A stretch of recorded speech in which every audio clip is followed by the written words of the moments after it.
సందర్శించి నిర్వహణ తీరుతెన్నులను నిశితంగా పరిశీలించారు. విద్యార్థినుల కోసం వండిన అన్నం, ఇతర ఆహార పదార్థాల నాణ్యతను తనిఖీ చేశారు. కిచెన్ శుభ్రంగా ఉంచుకోవాలని, లేని పక్షంలో ఈగలు, దోమలు వృద్ధి చెంది వ్యాధులు ప్రబలేందుకు ఆస్కారం ఉంటుందన్నారు. కాగా కిచెన్లో మైనర్ బాలిక పనులు చేస్తుండడాన్ని గమనించిన కలెక్టర్ ఆమె గురించి వాకబు చేశారు.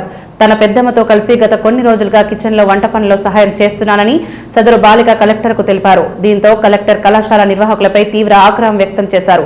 చదువుకునే వయసు కలిగిన మైనర్ బాలికతో ప్రభుత్వ విద్యా సంస్థల్లో ఎలా పనులు చేయిస్తున్నారని నిలదీశారు. వీరిని తీవ్రంగా పరిగణించిన కలెక్టర్ ఇలా త్రిపాఠి కళాశాల ప్రిన్సిపల్ సయ్యద్ జైనబ్ కు షోకాజ్ మెమో జారీ చేయాలని సంబంధిత అధికారులను ఆదేశించారు.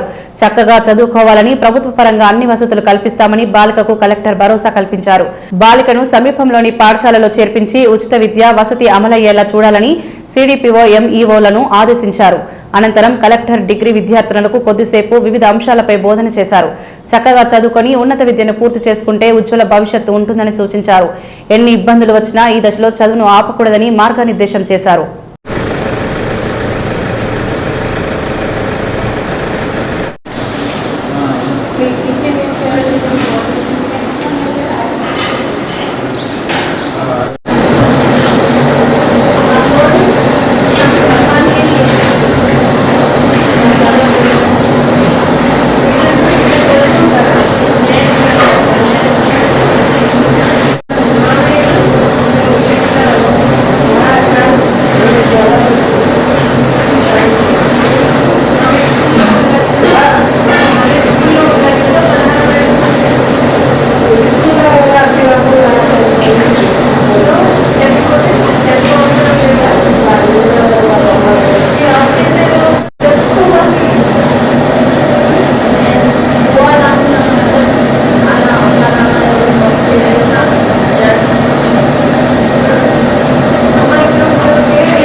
మాస్క్ వేసుకుని ఇప్పుడు కోవిడ్ ఏం లేదు కదా, మరి ఎందుకు వేసుకున్నాను?